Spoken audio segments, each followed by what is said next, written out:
clearly running out of steam, Jason has to dig deep to keep going and keep his dinner down.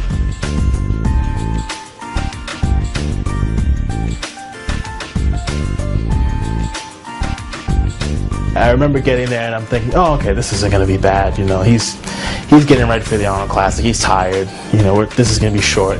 We're going to be out of here. I think we must have been there for at least an hour between the cardio and the training. And then we stopped to eat and then went back to train upper body. He definitely emphasized that there are workouts that are done in addition to your main workouts. So you don't want to use weights that are so heavy that it's like you're doing your main workouts twice. The focus wasn't so much on weight as much as the contractions and the intensity of the contractions.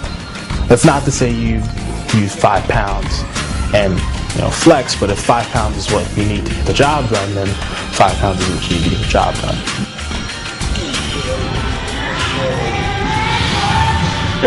All right, go. You're like this. You're like this. This is wrong. When we were upstairs, we each other. So, even here. Why? Because with my pelvis here, I'm able to create a connection on my glute, my hamstring, and my calf if need be. This is posing. When you flex your upper body on stage, you're not just up here. It's everything from the floor up. Where do you get the Boston now? I don't know. Like this? Yeah, you need a little wider.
Quarter turns.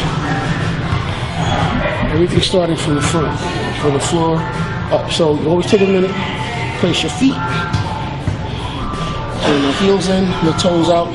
That gives my knees also a place to turn out, which accentuates the sweep and make your quads. Inside of your calves. Open up, all right? Okay. So in order to make sure that you're able to contract all of the muscles that are visible for the viewing eyes of the judges, be it the front, the side, the rear, you have a checklist, and that checklist starts with the floor. So a lot of bodybuilders talk about tensing from the floor up. So your checklist is, okay, my feet up through your calves, up through your quads, up through the muscles of your upper quads. Are those things tense? Okay, from the floor up to your waist now in your checklist, are all those muscles tense as they're supposed to be? Yes, okay. And then you continue from your waist up. It does require a certain amount of endurance to stand there and flex a lot of different muscle groups in your body simultaneously at the same time, and then maintain this expression that is, I am cool, I am good. Bend the knees, drop your pelvis, and pull. All right. Front of the bicep.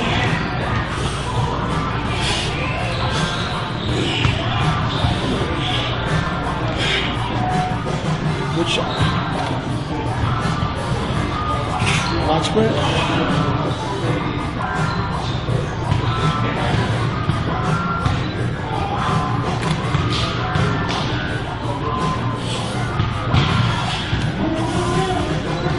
Turn, side chest.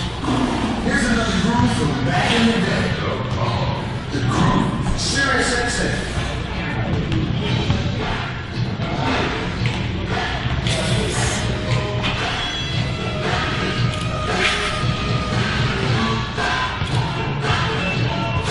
I was telling you to open up your feet, flex your hamstring, flex your glute, and pull down for you. The same thing here. Well, this is like a lunge. One leg back, turn your knees out, flexion on your calf, hamstring, up to your glutes, and relax. Make sense? We get downstairs and we're like going through the training. I'm just like, why are we doing all these things back to back? And then as soon as the tops come off and the bottoms come off, and we're practicing posing, it all makes sense. And when we're hitting poses, everything kind of just starts to click. I'm like, okay, that's why we did that exercise. That's why we did this exercise. That's why we did this exercise. And it's not until the end, when everything kind of came together, that's when everything made sense. In order to try to be mindful of showing the sweep on your quads, you're going to turn your knees out, but you can't turn your knees out without trying to turn your feet out.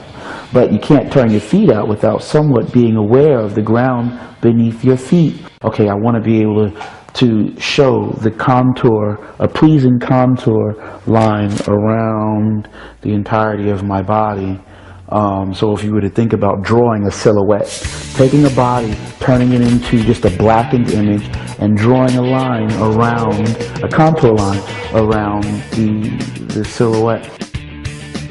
In order to create the image of this silhouette that corresponds with the idea that we know as competitive bodybuilding, then in order to do that, you have to position yourself well. Positioning all starts with a good foundation, so everything has to start from the floor. Kai is something of a contradiction. A reluctant teacher, yet with much to offer to the next generation of bodybuilders. I know that he certainly challenged and inspired this young bodybuilder today, both physically and mentally. However, his point about concentrating on winning the Arnold Classic is a good one. The show is only about a month away, and there is much work yet to be done. I will see Kai one more time before we go to Cleveland to shoot the leg training we didn't get last year in Vegas. I'm happy to see that Kai is healthy this time around, and as he is fond of saying, on the path of increase.